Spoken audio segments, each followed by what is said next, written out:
आज हम लोग को बालक क्लास 12 की एक मोस्ट इम्पोर्टेंट टॉपिक है जो कि बोर्ड एग्जाम के लिए अक्सर आता रहता है। तो क्लास 12 के बोर्ड एग्जाम आप लोग का शेष है, इसलिए हम ये टॉपिक निकालते हैं जिसको हम लिखते हैं हाइड्रोजन परमाणु की उत्सर्जन स्पेक्ट्रम। परमाणु की उत्सर्जन, हाइड्रोजन परमाणु की उत्सर्जन स्पेक्ट्रम को पढ़ना है।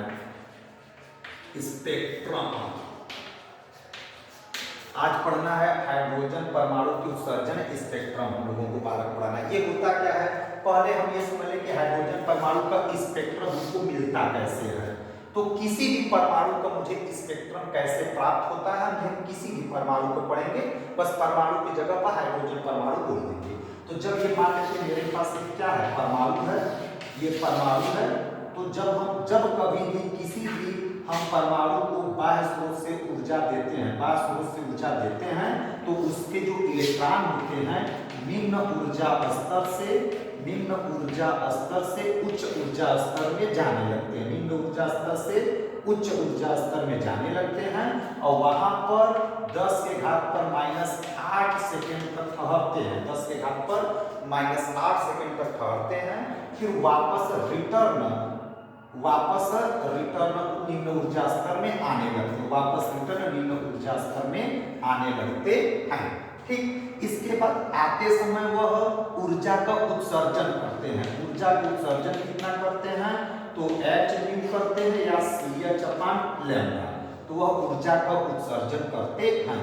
यह ऊर्जा डेल्टा E बराबर hν, इसे आवृत्ति कहते हैं। न्यू पढ़ेंगे कि बोलते हैं आवृत्ति बराबर CH/λ होता है।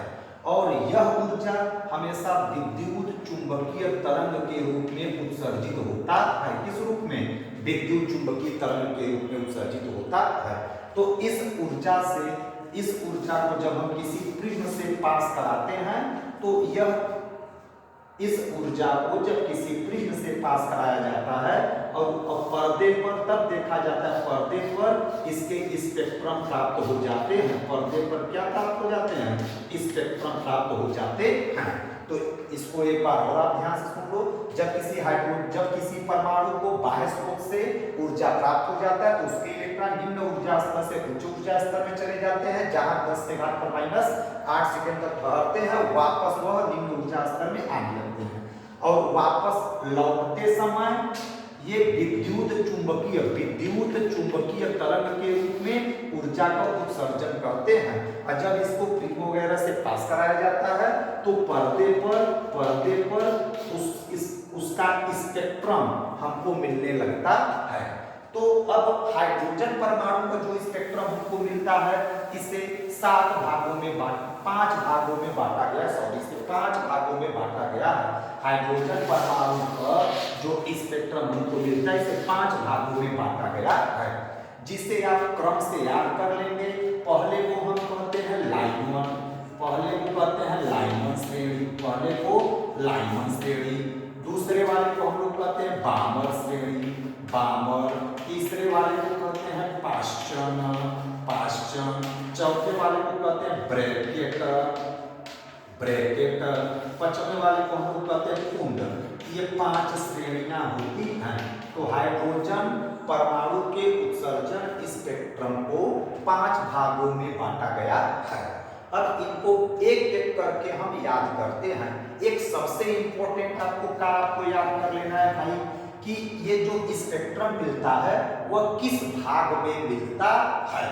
तो इसको कैसे आप याद करेंगे, तो ये इसको क्या है, लाइमन प से पहले नंबर पर, तो प से पराबैंगनी, बामर दूसरे नंबर पर है, तो द से दूसरा और द से दृश्य। बाकी जो अतिरिक्त बच गया उसको हम लोग कहेंगे अतिरिक्त से हम इसको क्या याद कर लेंगे, अतिरिक्त से अवरक्त याद करेंगे। तो अब आप ये जान चुके हो कि हाइड्रोजन स्पेक्ट्रम किस भाग में प्राप्त होती है। तो इसको कैसे, लाइमन श्रेणी, पराबैंगनी में, वामा श्रेणी दृश्य में और बाकी जो एक्स्ट्रा मिल गया वह अवरक्त में प्राप्त होती है।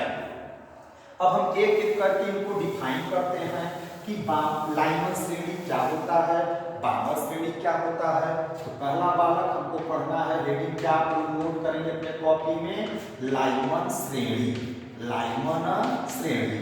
तो अब आपको यही याद करना है, लाइमन एक नंबर पर अगर हम पढ़ रहे हैं तो उच्च ऊर्जा स्तर से परमाणु एक नंबर पर आएगा।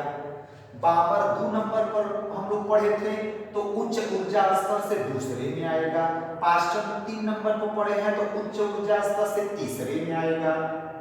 पाश्चन ब्रैकेट 4 नंबर पर पढ़े हैं तो उच्च से 4 में आकर गिरेगा, और ये 5 नंबर पर पढ़े हैं तो उच्च से 5 में आकर गिरेगा। तो जो जिस नंबर पर हमने क्रम से लिखा है ऊपर से उसी में आकर गिरेगा। जैसे जैसे इसको आप कैसे डिफाइन करोगे कि जब हाइड्रोजन परमाणु, अच्छा लाइमन में कहाँ आपको आना है, तो लाइमन में आपको पहले में आना है। तो क्या डिफाइन करोगे, जब हाइड्रोजन परमाणु उच्च ऊर्जा स्तर से पहले ऊर्जा स्तर में लौटता है तो वह पराबैंगनी भाग में प्राप्त होता है, तो वह स्पेक्ट्रम के पराबैंगनी भाग में प्राप्त होता है। ठीक, तो इसके लिए निम्न ऊर्जा स्तर को हम N1 से दिखाते हैं। तो निम्न ऊर्जा स्तर को किससे दिखाएंगे, N1 से। तो किसमें आएगा, पहले में आएगा। कहां से आएगा, तो उच्च को हम किससे दिखाते हैं, N2 से।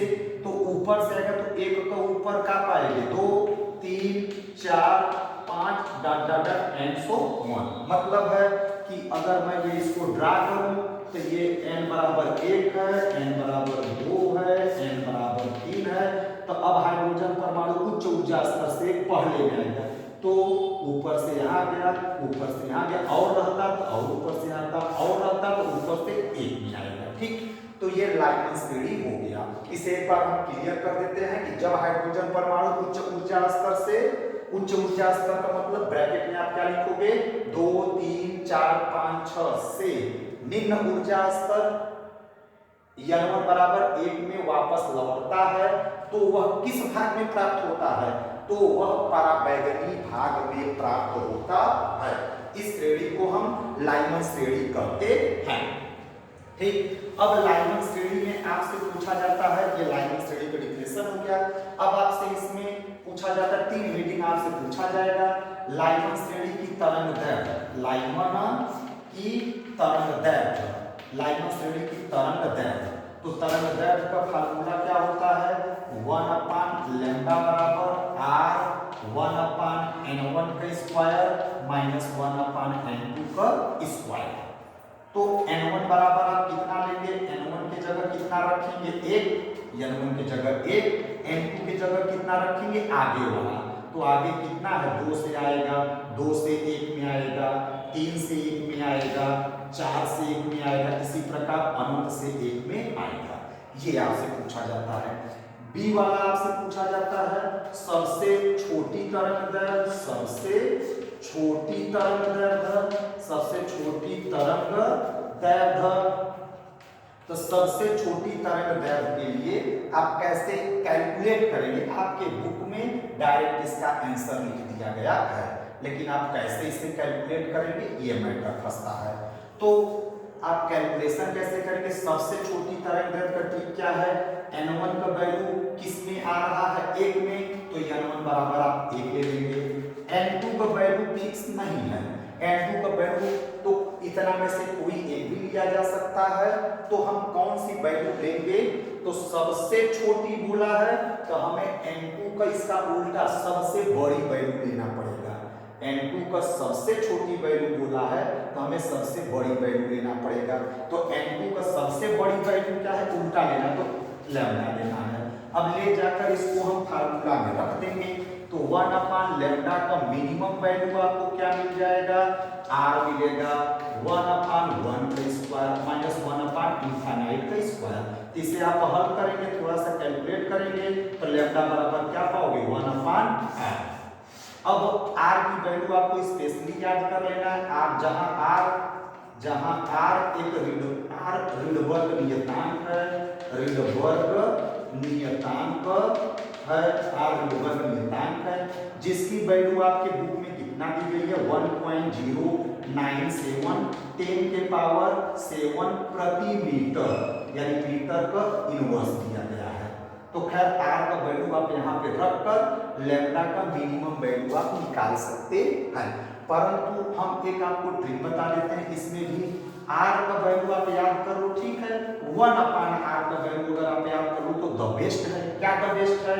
इसकी 1/r का वैल्यू होता है 911.56 एंगस्ट्रॉम। या अगर ये भी वैल्यू आपको याद करने में दिक्कत हो रही है तो आप लगभग ये याद करो 912 एंगस्ट्रॉम होती है, 912 एंगस्ट्रॉम होती है। तो आप आर का वैल्यू उठाकर यहाँ पर आप रख देंगे। 1/r का वैल्यू आपको याद करना है 912 एंगस्ट्रॉम, आर का वैल्यू ये होती है, ठीक। तो हम यहाँ पर आर का वैल्यू हम लिख देते हैं। तो 1/, आप क्वेश्चन में जब सॉल्व करना भाई तो आर का वैल्यू लिखना, कितना लिखोगे 1.097 10 के पावर 7। लेकिन अब आपको कैलकुलेशन आपके लिए थोड़ी सी मुश्किल है, तो आप ये सॉरी ये गलती हो गया थोड़ा सा। लैम्डा का मिनिमम वैल्यू कितना हो जाएगा 1/1.097 10 के पावर 7। तो आप ये वैल्यू कॉपी में अपने एग्जाम के कॉपी में लिख देना, लेकिन डायरेक्ट इसके बाद आप लिख देना, कितना लिखोगे 912 एंगस्ट्रॉम। तो ये आपका सबसे छोटी तरंगदैर्घ्य आ गया। तो लाइमन श्रेणी की सबसे छोटी तरंगदैर्घ्य के लिए आप क्या करेंगे, n1 का वैल्यू आपको क्या लेना है 1 लेना है, क्योंकि ये पहले नंबर पर सीरीज पढ़ रहे हो। n2 का वैल्यू सबसे छोटी है तो सबसे बड़ी वैल्यू लेना, तो सबसे बड़ी वैल्यू कितना है इनफाइनाइट लेंगे। अब इसको रखकर यहाँ तक आप आ जाएंगे, r का वैल्यू यहाँ तक रखकर आ जाएंगे। फिर इसके बाद क्या करेंगे, इसको आपको सॉल्व करना आपके लिए थोड़ी मुश्किल है, तो आप इसको सॉल्व न करके डायरेक्ट आप ये वैल्यू याद कर लेंगे कि 1/r का लगभग वैल्यू कितना होता है 912 एंगस्ट्रॉम। तो अब आप अतः अपने कॉपी में क्या लिखेंगे, आपको कैलकुलेट करने का आपको आइडिया बता दिया गया है, अब आपको याद करने की कोई जरूरत नहीं है, आप ये ट्रिक से याद तैयार कर लेंगे। अतः अपने कॉपी में क्या लिखेंगे, लाइमन पर कौन सा है लाइमन श्रेणी, कौन सा श्रेणी लाइमन श्रेणी की सबसे छोटी तरंगदैर्घ्य 912 एंगस्ट्रॉम होती है, ठीक। अब इस लाइमन श्रेणी में अब हमें एक दूसरा सी वाला पॉइंट पढ़ना होता है। ए हो गया, बी आपका कंप्लीट हो गया, सी पॉइंट होता है सबसे छोटी है तो सबसे बड़ी तरंगदैर्घ्य क्या होगा, सबसे बड़ी तरंगदैर्घ्य का वैल्यू क्या होगा। तो इसके लिए क्या है n1 तो लाइमन का पहले नंबर पर है तो n1 फिक्स है 1, ठीक। अब n2 का वैल्यू हम लोगों को लेना है, तो सबसे बड़ी के लिए n2 का ट्रिक क्या है सबसे छोटी, तो n2 का सबसे छोटी वैल्यू क्या है 2। सबसे बड़ी के लिए n2 का ट्रिक क्या उल्टा लेना है, सबसे छोटी वैल्यू, बड़ी के जगह सबसे छोटी वैल्यू ले लेंगे, क्या ले लेंगे 2। अब n1 का वैल्यू यहाँ n2 का वैल्यू यहाँ रखकर आप हल करेंगे। जब आप हल कर लेंगे तो यहाँ से आप क्या लिखेंगे 1/, यानी 1/, लैम्डा का मैक्सिमम वैल्यू, बेटा हम तेज पढ़ाते हैं, 1/1 का स्क्वायर माइनस 1/2 का स्क्वायर। तो लैम्डा का मैक्सिमम वैल्यू अगर आप हल करेंगे तो 4/3r आपको मिलेगा, कितना मिल जाएगा 4/3r। इसको हल करेंगे तो r का वैल्यू जो आपको क्वेश्चन पेपर में दिया जाएगा कितना दिया जाएगा 1.097 10 के पावर 7। लेकिन आपको पता है कि 1/r का हम आपको ट्रिक बताए हैं, आप क्या लिखेंगे, कितना लिखेंगे 4/3 911.56, या अगर ये 911.56 आपको न याद हो पाए तो आप डायरेक्ट कितना लिखेंगे 912 एंगस्ट्रॉम। तब जाकर आप इसको हल कर लेंगे तो आपको आंसर आ जाएगा। तो इसको आप काटेंगे तो कितनी बार में कटेगा 304 बार में आपका कट जाएगा। 304 करेंगे तो 1216 एंगस्ट्रॉम आपका आंसर आ जाएगा। कितना जाएगा 1216 एंगस्ट्रॉम। तो अब आप अतः करके क्या लिखेंगे कि लाइमन श्रेणी की सबसे बड़ी तरंगदैर्घ्य 1216 एंगस्ट्रॉम होता है। कितनी होती है 1216। तब आप नोट पॉइंट में यहाँ पर लिख लेंगे कि लाइमन श्रेणी का तरंगदैर्घ्य कहाँ से कहाँ होता है 912 एंगस्ट्रॉम से 1216 एंगस्ट्रॉम। तो आपको ये याद करने की कोई जरूरत नहीं है, आप ऐसे कैलकुलेट करके अपनी वैल्यू निकाल सकते हैं। तो ये तो हुआ बालक लाइमन श्रेणी। अब हमको दूसरे नंबर पर क्या पढ़ना है बामर श्रेणी। दूसरे नंबर पर हमको क्या पढ़ना है बामर श्रेणी। तो बामर श्रेणी के लिए आप यहाँ पे लिख लीजिए बामर श्रेणी। तो बामर श्रेणी के लिए n1 का वैल्यू यानी बामर किस नंबर पर आप पढ़ रहे हो दूसरे नंबर पर। तो आपको n1 बराबर क्या लिखना है 2 लिखना है, n2 बराबर क्या लिखना है इसके आगे का आइटम लिखना है 3 4 5 डॉट डॉट डॉट अनंत ये लिखना है। इसका डिफिनेशन क्या होगा उच्च ऊर्जा स्तर से हाइड्रोजन परमाणु उच्च ऊर्जा स्तर, ये उच्च ऊर्जा स्तर है। उच्च ऊर्जा स्तर मतलब n2 बराबर 3 4 5 6 डॉट डॉट अनंत से कहां पर आपको आना है दूसरी ऊर्जा स्तर में आना है। ठीक आगे बढ़ाते हैं गाड़ी। तो आप इसको कैसे डिफाइन करोगे और आपको ये किस भाग में प्राप्त होती है बालक तो द से दूसरे नंबर पर द से दृश्य। तो ये स्पेक्ट्रम के किस भाग में ये आपको मिलेगा दृश्य भाग में आपको मिलता है। यानी कि जहां आपको दृश्य मिलेगा वहां आप समझ जाएंगे कि ये बामर श्रेणी है। दृश्य दृश्य में कुछ 7 किरणें आती हैं जिसको हम पढ़ते हैं विपग्योर। क्या पढ़ते हैं विपग्योर। ये दृश्य प्रकाश होते हैं विपग्योर को हम दृश्य प्रकाश कहते हैं। अब इसका मतलब आप हाई स्कूल में पढ़े होंगे, हम आगे नहीं पढ़ेंगे इसको। ठीक अब बामर श्रेणी का क्या डिफिनेशन लिखोगे बोलो भाई गिरना कहाँ है 2 में। इसका मतलब क्या है जब हाइड्रोजन परमाणु उच्च ऊर्जा स्तर से दूसरे ऊर्जा स्तर में लौटता है तो वह दृश्य भाग में प्राप्त होता है। इस श्रेणी को बामर श्रेणी कहते हैं। ठीक वीडियो आप रिपीट करके देख सकते हो 2 बार 3 बार। ओके इसके बाद अब इसमें हमें 3 पॉइंट पढ़ना होता है, ए पढ़ना होता है, बी पढ़ना होता है, सी। पहले नंबर पर क्या पढ़ना होता है बामर श्रेणी की तरंगदैर्घ्य। बामर श्रेणी की तरंगदैर्घ्य तो फार्मूला क्या होता है 1/λ बराबर बामर श्रेणी की तरंगदैर्घ्य। बामर श्रेणी की तरंगदैर्घ्य तो सूत्र आपको पहले से पता है, आपको ये सूत्र याद कर लेना है। क्या होता है बालक 1/λ बराबर r1/n1 का स्क्वायर माइनस 1/n2 का स्क्वायर। ये आपका फार्मूला होता है। n1 का वैल्यू क्या लिखोगे n1 की जगह 2 लिखोगे, n2 की जगह आप क्या लिखोगे n2 की जगह कोई जो भी वैल्यू आपको बोला जाएगा वो लिख देंगे। तो क्या हो जाएगा 1/λ बराबर r1/2 का स्क्वायर। अब माइनस n2 का तो हमें वैल्यू फिक्स नहीं तो n2 का स्क्वायर देंगे। ये बामर श्रेणी के तरंगदैर्घ्य का सूत्र हो गया, या बामर श्रेणी के तरंगदैर्घ्य का सूत्र हो गया। ठीक अब हमको इसका बी वाला पॉइंट बालक क्या पढ़ना होता है बी वाले पॉइंट में हमको पढ़ना होता है सबसे छोटी तरंगदैर्घ्य। जैसा कि हमने लाइमन में पढ़ाया था सबसे छोटी तरंगदैर्घ्य और सबसे बड़ी तरंगदैर्घ्य। तो सबसे छोटी जो तरंगदैर्घ्य आता है वो हमको लिखना है सबसे छोटी तरंगदैर्घ्य। तो आपके पास n1 का वैल्यू कितना है n1 का वैल्यू तो बेटा फिक्स है। कितना फिक्स है 2 फिक्स है। क्यों 2 फिक्स है क्योंकि 2 नंबर पर है। n2 का वैल्यू आपको अभी पिछले टॉपिक में मैंने ट्रिक बताया था सबसे छोटी की जगह उल्टा लेना है। कौन सी वैल्यू लेना सबसे बड़ी वैल्यू। तो सबसे बड़ी वैल्यू इसका क्या है इनफाइनाइट। तो n2 बराबर आपको क्या पढ़ना है इनफाइनाइट। n2 इक्वल टू आपको इनफाइनाइट पढ़ना है। तो लिख लोगे 1/λ का मिनिमम वैल्यू फार्मूला में r 1/n1 की स्क्वायर की जगह 2 का स्क्वायर माइनस 1/n2 की स्क्वायर की जगह अनंत का स्क्वायर। तो इसे आप सॉल्व कर लेंगे तो आप लैम्डा का मिनिमम वैल्यू बालक क्या पा जाओगे 4/r।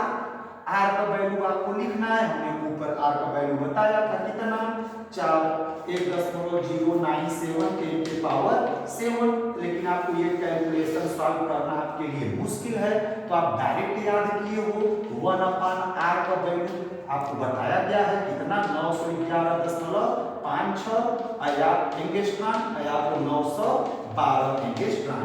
तो लैम्डा का मिनिमम वैल्यू आप यहाँ पे लिख लेंगे, क्या लिखेंगे 4/911.56 लिखेंगे तो एकदम एग्जैक्ट वैल्यू आ जाएगा। तो लैम्डा का जो मिनिमम वैल्यू आता है वो 3536 एंगस्ट्रॉम के आसपास आता है। कितने के आसपास आता है बालक? 3646 एंगस्ट्रॉम आ जाएगा। कितना आ जाएगा? 3646 एंगस्ट्रॉम आ जाएगा। इसको हल करेंगे तो 3646 एंगस्ट्रॉम आपका आ जाएगा। 3646 एंगस्ट्रॉम ये लगभग आपका आ जाएगा हल करने के बाद। ठीक, तो ये आपका बार्मर की सबसे छोटी तरंगदैर्घ्य हो गया। आप ये डाटा हल कर लेंगे तो ये आ जाएगा। क्लियर है? या यहाँ पे आप अरे यहाँ पे गलती हो गया भाई, यहाँ पे 911.56 से गुणा करना है और चाहे 912 से आप गुणा कर दोगे तो लगभग ये डाटा इससे करोगे तो इजिप्ट वैल्यू आएगा, इससे करोगे तो थोड़ा सा हेरफेर आएगा, लेकिन कोई फर्क पड़ता नहीं है, किसी को याद जल्दी रहता नहीं है। तो आप लगभग कितना जाएगा 3646 एंगस्ट्रॉम आपका आंसर है। ठीक, आगे हम चलते। इसका सी वाला पॉइंट हमको क्या पढ़ना होता है? सी वाला पॉइंट सबसे छोटी के जगह सबसे बड़ी तरंगदैर्घ्य हमको पढ़ना है। तो अब हम आते हैं फिर n1 बराबर इसका कितनी वैल्यू होती है? n1 बराबर कितना दे देना है? 2 नंबर पर है 2 होगा। n2 बराबर n2 की तो बहुत सारी वैल्यू दी गई है, लेकिन हमको लेना कौन सा है बालक? कौन सा लेना है बता दो। सबसे बड़ी को उल्टा कर देना है सबसे छोटी। तो n2 का सबसे छोटी वैल्यू क्या है? 3। भाई 3 से तो छोटी वैल्यू n2 है नहीं, तो यहाँ पर हम लोग क्या कर लेंगे 3। तो अब हम यहाँ पे फार्मूला लगाकर रखेंगे 1/λ का मैक्सिमम वैल्यू। फार्मूला में क्या होता है? r होता है 1/n1 स्क्वायर मतलब 2 का स्क्वायर माइनस 1/n2 का स्क्वायर मतलब 3 का स्क्वायर। तो लैम्डा का मैक्सिमम वैल्यू आप इसी को जब आप सॉल्व करेंगे तो यहाँ कितना आएगा? 4 आएगा, यहाँ कितना आएगा? 9 आएगा। तो मिला जुलाकर आपका 36/5 r आ जाएगा। कितना आ जाएगा? 36/5 r। फिर आप इसको आगे बढ़ाएंगे तो 36/5 r की जगह कितना लिखेंगे आप लोग बोलो? 1.097 वो 10 के घात पर 7। इसी को आप याद किए हो कि 1/r को आप ऐसे भी लिख सकते हो 1/r की जगह 36/5 रहने दो। 1/r की जगह कितना आप लिखना सीखे हो? 911.56 एंगस्ट्रॉम। इसी को आप हल कर लोगे तो 6563 एंगस्ट्रॉम आपको आंसर आ जाएगा। 6563 एंगस्ट्रॉम या 5/6 में आप कितने से गुणा कर दो? इससे न गुणा करके 912 से कर दो तो भी आपको आ जाएगा। तो इससे थोड़ा सा 2-4 कदम आगे पीछे आता है तो कोई फर्क नहीं पड़ता है। तो ये इजेक्ट हमने लाने क्योंकि आप बुक से मिलाने लगते हो तो ये बुक से मिलाओगे तो ये डाटा मैच कर जाएगा। तो ये बार्मर श्रेणी आपका खत्म हुआ। तो इसी प्रकार आप लोग बार्मर श्रेणी के बाद एक बार्मर श्रेणी की सबसे इंपॉर्टेंट बात है, बार्मर श्रेणी की जो पहली किरण होती है उसे अल्फा कहते हैं, दूसरी वाली किरण को बीटा कहते हैं, बार्मर की तीसरी किरण को गामा कहते हैं। तो ये बात इसको हम H अल्फा से दिखाएंगे, इसे H बीटा से, इसे H गामा से व्यक्त करते हैं। इसी प्रकार आप बार्मर की जगह कौन सा पढ़ सकते हो? अब पहले नंबर पर क्या था? लाइट 1 था। पहले नंबर पर लाइट 1, दूसरे नंबर पर देख लो कॉपी में बार्मर था, तीसरे नंबर पर क्या है बालक? पाश्चन। तो अब पाश्चन का भी आप ऐसे डिफाइन कर सकते हो। इसको आप अब खुद से आप लोग आगे का पढ़ सकते हो। ठीक है, तो आप पाश्चन को कैसे लिखोगे एक बार हम बता देते हैं कि जब हाइड्रोजन परमाणु उच्च ऊर्जा स्तर से तीसरे ऊर्जा स्तर में वापस लौटता है तो वह स्पेक्ट्रम के अवरक्त भाग में प्राप्त होता है। इस श्रेणी को कौन सा श्रेणी कहते हैं? पाश्चन श्रेणी कहते हैं। इस श्रेणी के लिए n1 बराबर कै नंबर पर है? कितने नंबर पर है? 3, तो 3 लेंगे। n2 बराबर 3 से आगे 4, 5, 6 डट इनफाइनाइट तक जाएंगे। तो लैम्डा का फार्मूला क्या हो जाएगा 1/r बराबर 1/3 का स्क्वायर 9 माइनस 1/n2 का स्क्वायर। ये हो गया।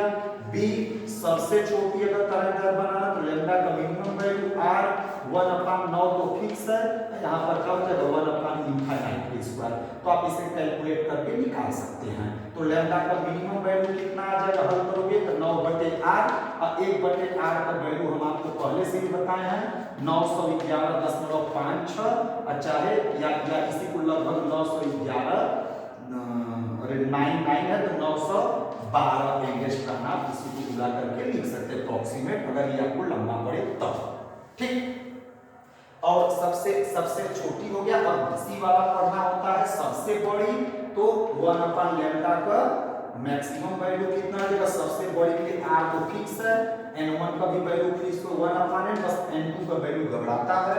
तो सबसे बड़ी तो मतलब आप कौन सी वैल्यू लोगे, उल्टा सबसे छोटी। तो सबसे छोटी वैल्यू क्या है 1/, सबसे छोटी वैल्यू क्या है 4। तो 4 का यहाँ पे जब आप वर्क कर देंगे तो क्या हो जाएगा 60। तो आप इसको हल करके आप ला सकते हो। इस तरीके से आपका पाश्चन श्रेणी भी कंप्लीट हुआ और ट्रिक आपको बता दिया गया। 2 से 3 बार घर पे आप प्रैक्टिस करोगे तो ये आपको आ जाएगा। इसी प्रकार पाश्चन के बाद इसी प्रकार ब्रैकेट लिखोगे, फुंड लिखोगे, तो ये आपकी स्टोरी खत्म हो गई। और इसमें हम आपको एक और नोट पॉइंट में बात बता देते हैं भाई, नोट पॉइंट में बात आपको बता देते हैं। इस श्रेणी में सबसे इंपॉर्टेंट जो क्वेश्चन आता है वो बामर श्रेणी पर आता है। आप न्यूमेरिकल जब भी करेंगे तो बामर श्रेणी पर सबसे ज्यादा क्वेश्चन आता है। तो बामर श्रेणी को क्वेश्चन जैसे पूछता है बामर श्रेणी को के पहली किरण को क्या कहते हैं अल्फा, दूसरी को बीटा, तीसरी को गामा कहते हैं। और बामर श्रेणी तो आप लोग इन नोट पॉइंट में हम लिख भी देते हैं एक चीज कि लाइमन जो श्रेणी था, यही सबसे इंपॉर्टेंट दोनों है। पहला लाइमन और दूसरा बामन। ये 912 एंगस्ट्रॉम से कितना बताया गया था 1216 एंगस्ट्रॉम। 912 एंगस्ट्रॉम से 1216 एंगस्ट्रॉम। बामर वाला कितना से कितना चल रहा है, बामर वाला कितना से कितना चल रहा है भाई, नोट पॉइंट में आप लिख लेंगे 3646 एंगस्ट्रॉम से लगभग 6563 एंगस्ट्रॉम होता है। किस भाग में प्राप्त होता है, तो ये पराबैंगनी, प से पहला प से पराबैंगनी। किस भाग में प्राप्त होता है, द से दूसरा द से दृश्य, द से दूसरा द से दृश्य। और इसको इसके पहली को क्या कहते हैं, पहली को H अल्फा, दूसरी को H बीटा, तीसरी को H गामा कहते हैं। ठीक। एक नोट पॉइंट और हम इस्तेमाल करते हैं। तरंगदैर्घ्य का फार्मूला क्या होता है 1/λ बराबर r 1/n1 का स्क्वायर माइनस 1/n2 का स्क्वायर, जहां r एक ऋणात्मक नियतांक है जिसकी वैल्यू 1.097 10 के पावर 7 मीटर पर सेकेंड। लेकिन आपको कौन सी वैल्यू याद है ना 1/r बराबर 911.56 एंगस्ट्रॉम याद करोगे तो इजेक्ट वैल्यू आ जाएगा। लेकिन आपको 912 कैलकुलेशन भी इस्तेमाल कर सकते हो, कोई फर्क नहीं पड़ेगा, कोई फर्क नहीं पड़ेगा। तो ये हो गया। अब एक आपको इसमें ट्रिक बताते हैं। n1 का वैल्यू जो लेना वो नेम से लेना है। n1 का वैल्यू क्या से लेना, नेम से। नेम से का क्या मतलब है, जो जिस नंबर का आ रहा है वही लेना। जैसे लाइमन के लिए n1 पहले नंबर पर 1 लेंगे, बामर का n1 दूसरे नंबर पर है 2 लेंगे, पाश्चन तीसरे नंबर पर है 3 लेंगे, ब्रैकेट चौथे नंबर पर है तो 4 लेंगे, फुंड 5वें नंबर पर है तो 5 लेंगे आप। ये n1 हो गया। n2 का वैल्यू आपको दिया जाएगा। आपको n2 का वैल्यू जो होता है आपको दिया जाएगा। अब n2 का वैल्यू क्या दिया जाएगा, जैसे आपको कभी भी बोल देता है, जैसे 5 में n2 का वैल्यू आप कैसे लोगे, तो n2 का वैल्यू दिया जाएगा या तो क्वेश्चन में इस तरीके की वर्ड का मेंशन करता है तो कहेगा जैसे तीसरी रेखा के लिए बामर श्रेणी का तरंगदैर्घ्य बताइए, तो n2 का वैल्यू आप नेम प्लस रेखा की संख्या, नेम प्लस रेखा की संख्या। ये फिजिक्स है, इसमें ऐसा नाम बहुत आता है। रेखा की संख्या, ज्योति तीव्रता, क्षमता, बहुत सारा आता है, प्रकाश की किरण, बहुत नाम ऐसा आता है, तो आप लोग इससे नहीं डरना। n2 बराबर नेम प्लस क्या, रेखा की संख्या। जैसे जैसे एक एग्जाम्पल हम आपको बताते हैं। एग्जाम्पल मेरे पास ये है, थोड़ा तेज पढ़ाया जाएगा, वीडियो रोक रोक करके आप अपना पढ़ लेना, स्लो करके पढ़ सकते हो, ठीक। जैसे आपसे पूछा जाए बाबर की तीसरी रेखा, बोल दिया जाए बाबर की पहली रेखा, मान लो बोल दिया पहली रेखा, तो बाबर के n1 का वैल्यू नेम से, तो नेम का मतलब 2 नंबर पर, n2 का वैल्यू नेम प्लस रेखा की संख्या, तो नेम की जगह क्या लिखोगे 2, अब प्लस रेखा की संख्या, तो पहली हो गया, तो यहाँ 1 करेंगे तो आंसर क्या जाएगा 3। अब आपसे क्वेश्चन क्या पूछेगा, बाबर की पहली रेखा की तरंगदैर्घ्य बताइए, तो n1 बराबर 2, n2 बराबर आपका 3 आ गया। फार्मूला में ले जाकर रख दिए, 1/λ बराबर r 1/n1 स्क्वायर मतलब 4 माइनस 1/n2 स्क्वायर माइनस 9। अब इसी को हल कर देंगे तो लैम्डा बराबर आपका आ जाएगा 36/5 r। 1/r अभी हमने आपको ट्रिक बताया था, 36/5 गुणे 912 इंग्लिश ट्रांसफर देंगे तो लगभग आपकी वैल्यू रिजेक्ट आ जाएगी, ठीक। तो इस प्रकार से ये आप कर सकते हैं। ये क्वेश्चन आपके यूपी बोर्ड में 3-4 साल यही पूछा गया है, तो आप क्वेश्चन बैंक से क्वेश्चन देखकर आप अपना सॉल्व कर लेंगे। जैसे कि आपको और एग्जांपल हम इस पर बताते हैं, जैसे कह देगा लाइवन की पहली रेखा, लाइवन की पहली रेखा, पहली रेखा, तो n1 का वैल्यू कहां से लेना है, नेम से, n1 नेम से, नेम किस नंबर पर है, 1 नंबर पर। n2 का वैल्यू का लेना नेम माने 1 प्लस रेखा की संख्या, रेखा माने 1 बराबर कर 2। अब ले जाकर फार्मूला में रखेंगे, 1/λ बराबर क्या हो जाएगा बालकों, r 1/1 का स्क्वायर 1 माइनस 1/2 का स्क्वायर मींस 4। अब इसी को हल कर लेंगे तो लैम्डा बराबर 3 कितना आ जाएगा, हमको लगता है कि 3/4 आ जाएगा, 3/4 नहीं उल्टा आ गया। लैम्डा बराबर कितना, इसी को आप सॉल्व करेंगे तो 4 ऊपर चला जाएगा, 4/3r। और 1/r का हमने आपको बताया है वैल्यू कि 912 इंग्लिश टर्म से क्या कर दो गुणा, गणित की तरह, तो आपको ये आ जाएगा। इसी प्रकार आप कोई क्वेश्चन कर सकते हैं। जैसे एक और एग्जांपल हम बता देते हैं आपको, जैसे एक और एग्जांपल बाबर पर बता देते हैं, बहुत इंपॉर्टेंट है भाई, इसको कर लोगे तो ये टॉपिक आपका क्लियर हो जाएगा, ठीक। तो एक और टॉपिक आपको बताते हैं, जैसे मैं क्या बता दें आपको कि आप काम कर जाओ, जैसे बाबर की H अल्फा किरण की तरंगदैर्घ्य बताइए, क्या पूछेगा, बाबर की H अल्फा नहीं H बीटा करते, बाबर की H बीटा किरण के तरंगदैर्घ्य की गणना कीजिए। तो आप रखे हो, क्या रखे हो, H अल्फा माने 1, H बीटा का मतलब कौन सी किरण, अल्फा माने पहली, बीटा का मतलब है दूसरी, और गामा का मतलब क्या रखे हो, तीसरी, पहली दूसरी और तीसरी। ये पहली दूसरी तीसरी किरण है, इसको पहली दूसरी तीसरी बीबी मत समझ जाना भाई, ठीक। ये किरण है, क्या है, तो H बीटा के लिए बाबर है, तो बाबर नेम से n1 बराबर नेम कई नंबर पर है, 2 नंबर पर, और n2 बराबर बीटा कौन सी किरण है, तो अल्फा बीटा 2 नंबर पर आ रहा है, अल्फा बीटा 2 नंबर पर, तो n2 का वैल्यू क्या लेना है, नेम प्लस, नेम की जगह 2 प्लस रेखा की संख्या, तो H बीटा का मतलब कौन सी रेखा, दूसरी रेखा, तो यहाँ पर आप लिख लेंगे, तो n2 का वैल्यू 4 आ गया। फिर आप चाहेंगे फार्मूला में 1/λ बराबर r, 1/, यहाँ पे क्या लिखेंगे, n1 का स्क्वायर मींस 2 का स्क्वायर माइनस 1/n2 का स्क्वायर माने 4 का स्क्वायर, तो 4 का स्क्वायर क्या 16। अब इसको आप सॉल्व कर लेंगे, तो इस तरीके से आपको हाइड्रोजन परमाणु के उत्सर्जन स्पेक्ट्रम कंप्लीट होता है। बालक एक बार हम जल्दी आपको रिवाइज करा देते हैं, हाइड्रोजन परमाणु का उत्सर्जन स्पेक्ट्रम कैसे प्राप्त होता है। तो जब किसी हाइड्रोजन परमाणु को बाह्य से ऊर्जा दी जाता है तो उसके इलेक्ट्रॉन निम्न ऊर्जा स्तर को छोड़कर उच्च ऊर्जा स्तर में चले जाते हैं, जहां 10 के घात पर -8 सेकंड तक ठहरते हैं, वापस निम्न ऊर्जा स्तर में फिर लौटने लगते हैं। लौटते समय वो क्या करते हैं, विद्युत चुंबकीय तरंग के रूप में ऊर्जा का उत्सर्जन करते हैं।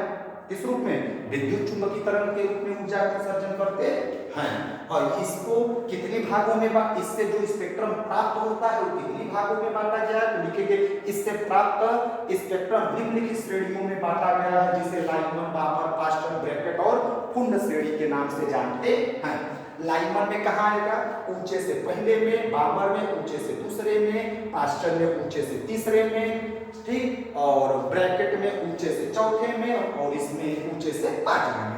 सबसे इंपॉर्टेंट आपको ऑब्जेक्टिव या 1 नंबर में पूछता है, लाइनमैन श्रेणी किस भाग में प्राप्त होती है।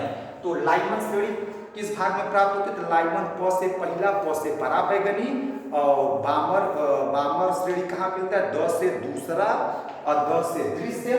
बाकी जो अतिरिक्त बच गया उसके लिए आप लोग क्या याद कर लेंगे, औरत याद कर लेंगे, ठीक। और आपसे एक क्वेश्चन क्या पूछता है, तरंगायत का सूत्र आपसे पूछता है, जो कि आप लिख लेंगे 1/λ बराबर r 1/n1 square minus 1/n2 square.